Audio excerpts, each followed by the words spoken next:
Hello viewers, আজকে আপনাদের অপূর্ব অতুলনীয় একটা রেসিপি, সেটা হচ্ছে ফুল পিঠা আপনাদেরকে দেখাবো।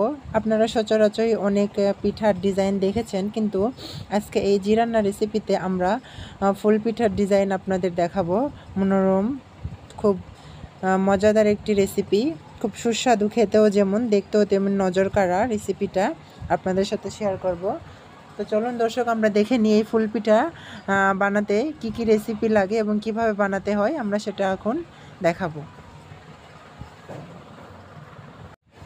প্রথমে চুলার উপরে পানি দিয়েছি, পানি গরম হইলে, পানি বলক ওঠার পরে এখানে আমি চালের গুঁড়ি দিয়ে দিচ্ছি। এটা কিন্তু অবশ্যই চালের আটা দিয়ে এটা তৈরি করতে হবে। ময়দার আটা দিয়ে কিন্তু এতটা সুন্দর নকশা বা ডিজাইন হবে না, এজন্য এটা চালের আটা দিয়েই করতে হবে। তো এই পানি বলক হয়ে আসলে আমি এখানে চালের আটা দিয়ে নিব, দিয়ে নিয়ে নাড়িয়ে নিব সুন্দর করে। আটাগুলো ভালো করে সিদ্ধ করে নিতে হবে। আপনার ডো কিন্তু যত সুন্দর হবে, নরম, ততই কিন্তু আপনার পিঠার রেসিপিটাও সুন্দর হবে। আপনি ডিজাইন ভালো করে কাটতে পারবেন, করতে পারবেন। তো আমি এখন আটাটা একটু সিদ্ধ করার সময় একটু এখন চুলার আঁচটা কমিয়ে দিচ্ছি, কারণ যেহেতু পানি শুকিয়ে গেছে, পুড়িয়ে যেতে পারে। আটা সিদ্ধ হয়ে গিয়েছে, এখন চুলা থেকে নামিয়ে নিয়ে আলাদা বলে নেমে নিব।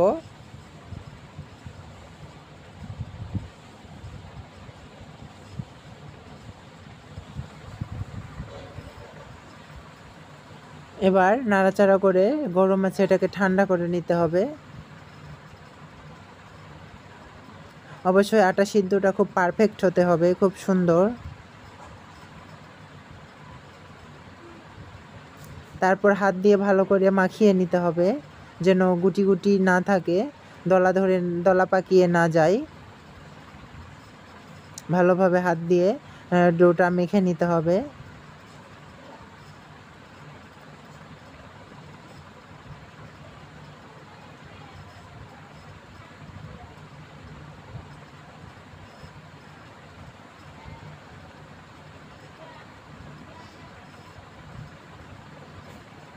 অনেক সুন্দর করে মাখিয়ে নিতে হবে।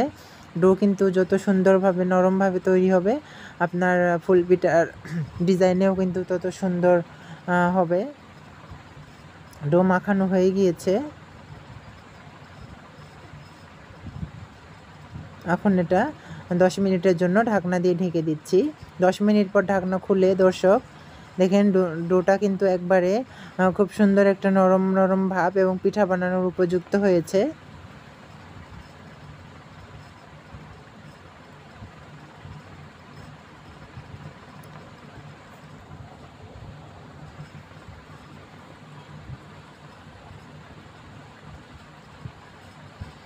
এরপর আমি এখান থেকে অর্ধেকটা নিব।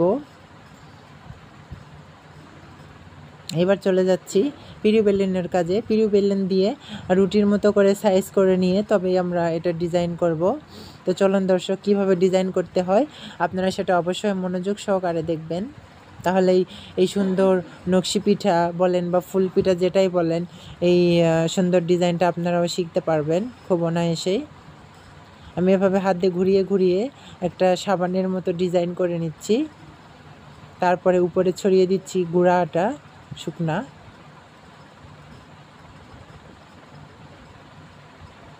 মাঝখানে চাপ দিয়ে একটু ছড়াইয়ে নিচ্ছি, তারপর চারিদিকে ঘুরিয়ে গুঁড়া আটাগুলো ছড়িয়ে নিচ্ছি। এরপর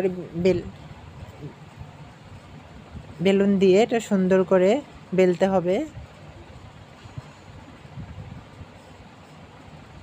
সুন্দর করে ডিজাইন করতে হবে, গোল করে, একদম কিন্তু বাংলাদেশের মানচিত্র করলে হবে না আঁকাবাঁকা। ডিজাইনটা গোল থাকবে সুন্দর। রুটিটা যেভাবে আপনারা বাসায় রুটি তৈরি করেন অনেক সুন্দর করে, সেভাবেই করবেন।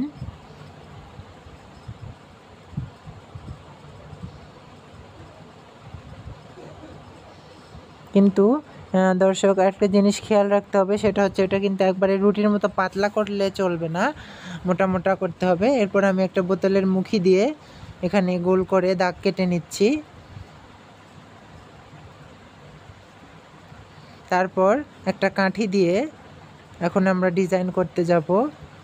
সুন্দর করে ঘুরিয়ে ঘুরিয়ে দাগ কেটে নিব।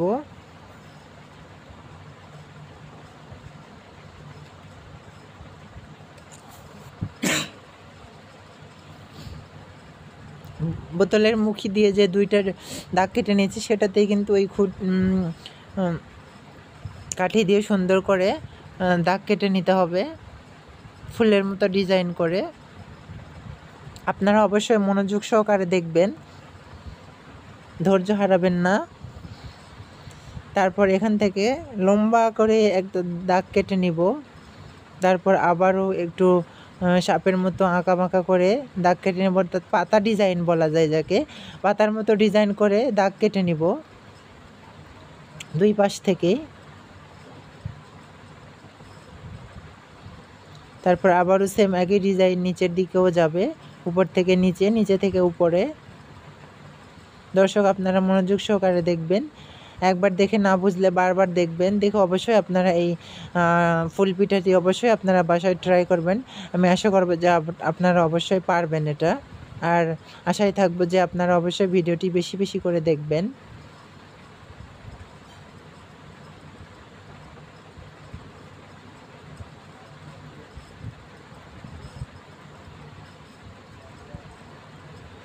তারপর আবারও দাগ কেটে নিতে হবে।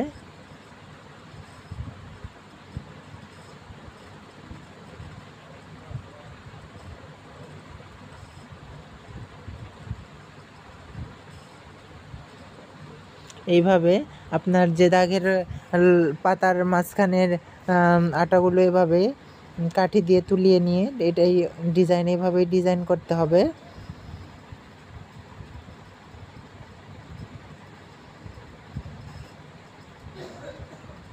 এবার ঘুরিয়ে নিয়ে অপর পাশটাই করতে হবে সেম একই ডিজাইন। ডিজাইনটা কিন্তু খুব পারফেক্ট হতে হবে।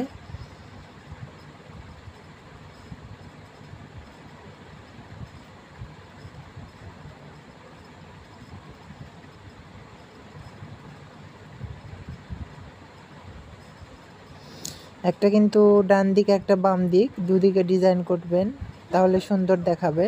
দুটাই কিন্তু একদিকে ডিজাইন করবেন না।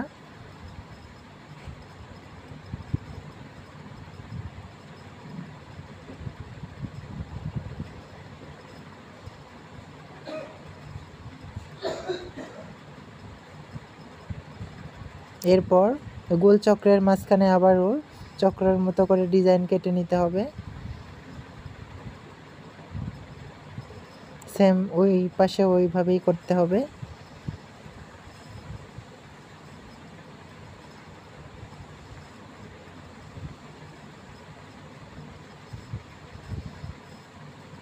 তারপর একটা কলম দিয়ে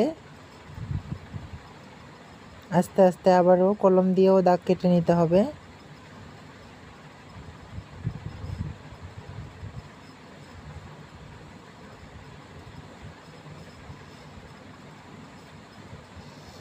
দর্শক, কে না চায় এত সুন্দর মনোমুগ্ধকর একটা পিঠা, কে না চায় বানাতে। অবশ্যই আপনারা এটা অবশ্যই বাসায় ট্রাই করবেন দর্শক। তারপর দর্শক আমার বাকি যে এক্সেস অংশটুকু আছে সেটা আমি এখান থেকে আলাদা করে নিব, কেটে নিব।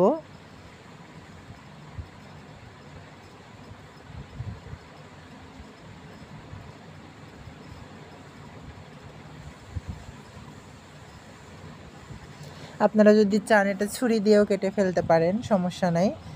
কাঠি দিয়েও কাটতে পারবেন, চামিচ দিয়েও কাটতে পারবেন, যে কোনো কিছু হাতের কাছে যেটা পাবেন সেটা দিয়ে কাটবেন, কোনো সমস্যা নেই।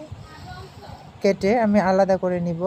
এবার দেখেন দর্শক কত সুন্দর, খুব সহজ একটা রেসিপি কিন্তু দর্শক, কিন্তু দেখতে এতটা সুন্দর মনে হবে যে না এটা খুব একটা কঠিন রেসিপি, এটা আমরা পারবো না। কিন্তু না দর্শক, অবশ্যই আমরা এই জিরান্না রেসিপি থেকে আমরা যে রেসিপিগুলো আপনার সাথে শেয়ার করি খুব মনোমুগ্ধকর দেখতে এবং খুব সহজলভ্য, এটা সহজেই কিন্তু সবাই করতে পারবে বাসায়, কোনো ঝুটঝামেলা ছাড়াই। আর এমন কোনো উপাদান এখানে নেই যেটা আপনি খুঁজে পাবেন না, সব কিন্তু আপনার বাসাতেই কম বেশি আছে। দর্শক, এরকমই নতুন নতুন পিঠার আপডেট পেতে অবশ্যই আপনারা আমাদের এই জিরান্না রেসিপি চ্যানেলটিকে ফলো করবেন। তাহলে এভাবে আপনারা নতুন নতুন পিঠা ছাড়াও বিভিন্ন রকমের আইটেমের রান্না বলেন, বিরিয়ানি, খিচুড়ি যা আছে সবই আমরা আপনাদের সাথে শেয়ার করে থাকি। দর্শক দেখেন কত সুন্দর একটি ফুল পিঠা তৈরি হয়ে গেল খুব নিমিষের মধ্যেই। আপনারা অবশ্যই এটি বাসায় ট্রাই করবেন, ট্রাই করে কেমন লেগেছে খেতে সেটা অবশ্যই আপনারা কমেন্টসের মাধ্যমে লিখবেন। দর্শক এরকমই নতুন নতুন ভিডিও নিয়ে আবারও আপনাদের মাঝে আসবো। সবাই ভালো থাকবেন, সুস্থ থাকবেন, এই প্রত্যাশা এখানে শেষ করতেছি।